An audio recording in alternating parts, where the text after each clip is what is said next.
अपनी बेटी की शादी करवा रहा था। बारात रास्ते में थी, लेकिन ना बारात को पता था, ना ही लड़की के घर वालों को पता था कि आज का जो खुशी का दिन है वो मातम में तब्दील हो जाएगा।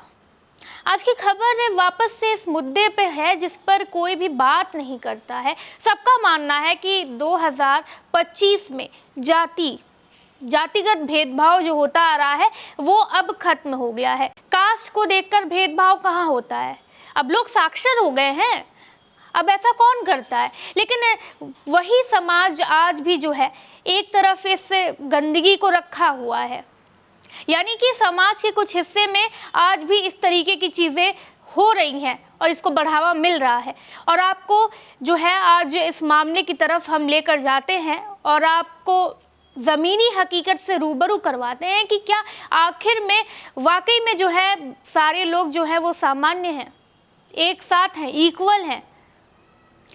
दरअसल उत्तर प्रदेश के मेरठ जिले में एक ऐसी घटना घटी है जिसने न सिर्फ एक परिवार की खुशियों को ग्रहण लगा दिया बल्कि समाज में फैली कड़वाहट को भी उजागर कर दिया।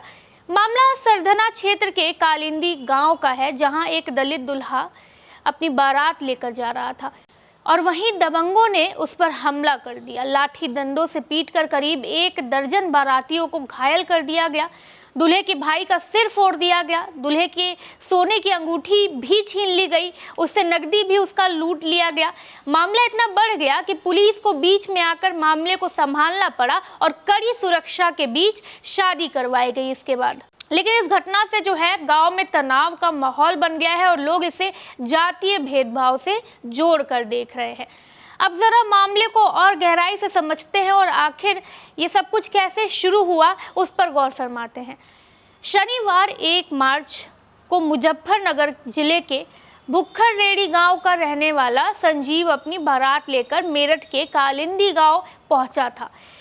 संजीव एक दलित समुदाय से आता है और उसकी शादी सोनिया नाम की लड़की से तय हो चुकी थी। शादी का माहौल खुशियों से भरा हुआ था। बैंड बाजे के साथ बारात आगे बढ़ रही थी, क्योंकि उसे कोई अंदेशा नहीं था या बारातियों को कोई अंदेशा नहीं था कि उसके शादी में या शादी के दिन ऐसा कुछ हो जाएगा कि जो सारी खुशियां हैं वो खत्म हो जाएंगी उसी दिन।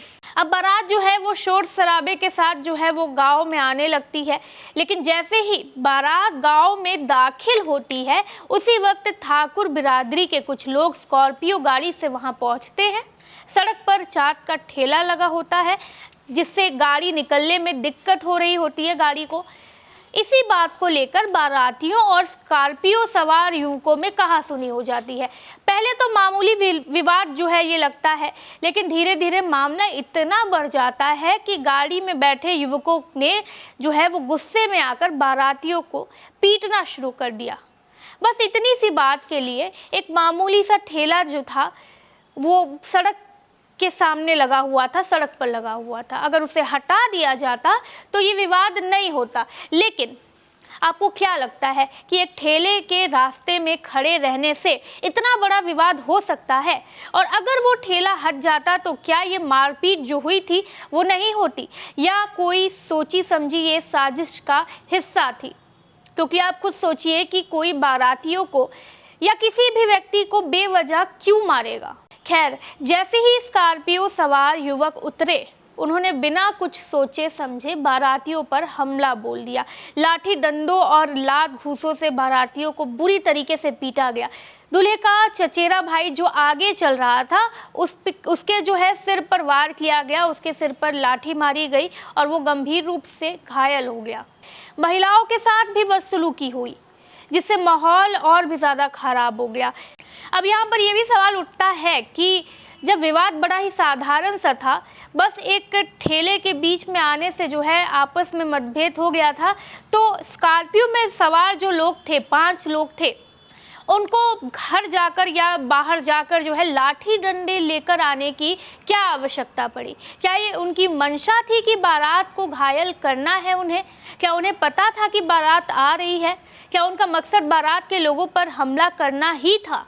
इतना ही नहीं, हमलावरों ने दूल्हे को भी निशाना बनाया। मारपीट के दौरान संजीव की सोने की अंगूठी, ब्रेसलेट और जेब में रखे जो कैश थे वो भी छीन लिए गए। सोचिए कि क्रूरता की कितनी हद पार हो गई थी यहाँ पे। इस मामले से पूरी बारात में हड़कंप मच गया था, भगदड़ जैसी स्थिति बन गई थी। डर के मारे कुछ लोग इधर भाग रहे थे, कुछ लोग इधर भाग रहे थे अपनी जान को बचाने के लिए। कुछ लोग तो बारात को वापस ले जाने की बात भी करने लगे थे। अब जब ये खबर दुल्हन के घर वालों तक पहुंचती है तो वहाँ पे कोहराम मच जाता है। दुल्हन सोनिया ने तो ये तक कह दिया था कि अगर बारात लौट गई तो वो अपनी जान दे देगी। सोनिया की मां अंगूरी देवी रो रो कर बारातियों से शादी ना तोड़ने की गुहार लगाने लगी। उन्होंने कहा कि अगर शादी नहीं हुई तो उनकी बेटी जिंदगी भर ताने सुनती रहेगी। हालांकि बेटी की क्या गलती थी, सोनिया की क्या गलती थी, और ना ही बारातियों की कोई गलती थी, लेकिन समाज तो वैसा का वैसा ही रहेगा कि अगर एक लड़की की शादी टूटती है, वो भी उसकी वजह से नहीं, तो फिर उसे कसूरवार वैसे भी ठहराया जाएगा। खैर, आप इस वीडियो को देखिए। इस वीडियो में सोनिया की जो माँ है वो किस कदर से जो है, उनके चेहरे से जो है वो बेबसी छलक रही है, किस कदर से वो परेशान है। आप इस वीडियो को देखिए। दवाई मुंह सूज रहा, कुछ नहीं, खाई नहीं जा रहा था, कुछ भी खाई नहीं जा रहा था कुछ भी। ये उस दुल्हन की माँ है जिनकी बेटी की बारात पर ठाकुरों ने हमला कर दिया। उन्होंने कहा जिंदगी भर का दाग लग गया, बेटी ताने सुनेगी। आसपास रहने वाले लोग भी इस घटना से आहत हैं। हाँ। चोट लग रही थी काफी, बेचारे के बहुत ज्यादा, बोल ही ना जा तो उसपे तो ऐसे ही पड़ा था। दुल्हन के रिश्तेदार ने कहा कि बारात दरवाजे से लौट गई थी। जब परिवार ने हाथ पैर जोड़े तब जाकर बारात रुकी। इन्होंने, लड़के वालों ने मना कर दी थी, हम शादी करेंगे तो सरदने लेके आ जाओ, अगर अपनी लड़की की शादी करनी है तो सरदने लेके आ जाओ। फिर उन्हें कुछ सामान दरामद करके रिश्तेदार गए, जब वापसी लेकर आए। अब आपने दुल्हन की मां को इस वीडियो में देखा और आपको भी इनके चेहरे से ये साफ दिख गया होगा कि ये कितने निर्दोष हैं। इनकी या इनके परिवार की क्या गलती है? दुल्हन के पिता पहले से ही बीमार थे और जब ये घटना हुई तो ये सुनकर उनका स्वास्थ्य जो है वो और ज़्यादा बिगड़ गया। उन्होंने किसी तरह हिम्मत जुटाकर पुलिस को सूचना दी और बारात को रोकने की कोशिश की। जैसे ही पुलिस को इस घटना की जानकारी मिली, वो तुरंत मौके पर पहुंचती है। पुलिस ने बीच बचाव कर माहौल को शांत करवा दिया और घायलों को अस्पताल भिजवाया। इसके बाद पुलिस सुरक्षा में दूल्हे को मंडप तक ले जाया गया और शादी की सभी रस्में जो हैं वो पूरी करवाई गई। यानी अगर कोई अनुसूचित जाति का होता है, किसी और कास्ट का होता है, दलित होता है, तो उसे शांति से शादी करने का तो कोई अधिकार ही नहीं है। उसे भी पुलिस प्रोटेक्शन की जरूरत पड़ेगी, वरना कल को उसके साथ भी यही होगा, है ना। वही इस मामले पर मेरठ पुलिस एसपी राकेश कुमार मिश्रा ने कहा कि ये मामला सिर्फ गाड़ी निकालने को लेकर हुआ था, इसे जातीय विवाद कहना गलत होगा। हालांकि पुलिस ने 2 आरोपियों को, तरुण सिंह और छोटू सिंह को गिरफ्तार कर लिया है और बाकी आरोपियों की तलाशी जो है वो जारी है। लेकिन इतने सवालों के बाद ये कहना वाकई मुश्किल है कि ये जो मामला है वो जाति से जुड़ा ही नहीं हुआ है। इस घटना के बाद पूरे गाँव में दहशत फैल गई। दलित समाज के लोग इसे अपने अपमान से जोड़कर देख रहे हैं और उनमें भारी गुस्सा है। कुछ लोगों का कहना है कि ऊंची जाति के लोग अक्सर दलितों के साथ ऐसा व्यवहार करते हैं, उन्हें अपने से कमतर समझने के लिए। वहीं ठाकुर समाज के कुछ लोगों का जो है वो सफाई आया है। उन्होंने कहा है कि ये सिर्फ सड़क पर गाड़ी निकालने को लेकर हुई कहासुनी थी, इसमें जातीय भेदभाव जैसी कोई बात थी ही नहीं। लेकिन लाठी डंडे और इतनी हिंसा क्यों हुई? अगर ये एक मामूली सा मामला था, मसला था, लेकिन लाठी डंडे और इतनी हिंसा क्यों हुई अगर ये वाकई में मामूली सा मसला था तो? और गांव के लोगों का कहना है कि यहाँ जब भी दलित समुदाय की शादी होती है तो कुछ ना कुछ ऐसा ही होता है। इस मामले में राजनीति भी बड़ी तेज हो गई है। नगीना से सांसद और भीम आर्मी के प्रमुख चंद्रशेखर आजाद ने इस घटना को शर्मनाक बताया है और दोषियों के खिलाफ जो है वो कड़ी कार्रवाई की मांग की है। उन्होंने कहा है कि दलित समाज को इस तरह से डराने धमकाने की कोशिश बर्दाश्त नहीं की जाएगी और अगर जल्द न्याय नहीं मिला तो बड़ा आंदोलन किया जाएगा। वहीं मेरठ के बीजेपी जिलाध्यक्ष विश्व कुमार राणा ने कहा कि हर समाज को सम्मान मिलना चाहिए और ऐसी घटनाएं बेहद ही निंदनीय है। उन्होंने आश्वासन दिया है कि पुलिस निष्पक्ष जांच करेगी और जो भी दोषी होगा उसे सजा मिलेगी।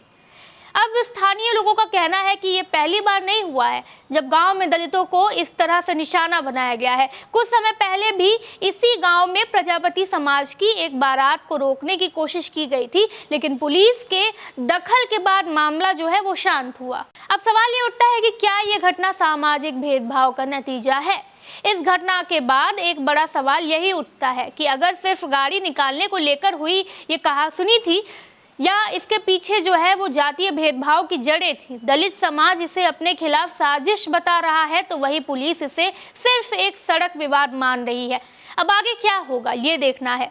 अब देखने वाली बात ये होगी कि पुलिस कितनी जल्दी बाकी आरोपियों को गिरफ्तार करती है और उन्हें सजा दिलवाती है। क्या पीड़ित परिवार को न्याय मिलेगा या फिर ये मामला भी धीरे धीरे ठंडे बस्ते में चला जाएगा? फिलहाल गांव में भारी पुलिस बल तैनात कर दी गई है ताकि दोबारा कोई झगड़ा ना हो, लेकिन इस घटना ने दलित समाज को एक बार फिर ये सोचने पर मजबूर किया है कि क्या वो समाज में सुरक्षित है। आप इस बारे में क्या सोचते हैं? अपनी प्रतिक्रिया जो है वो कमेंट सेक्शन में जरूर दें।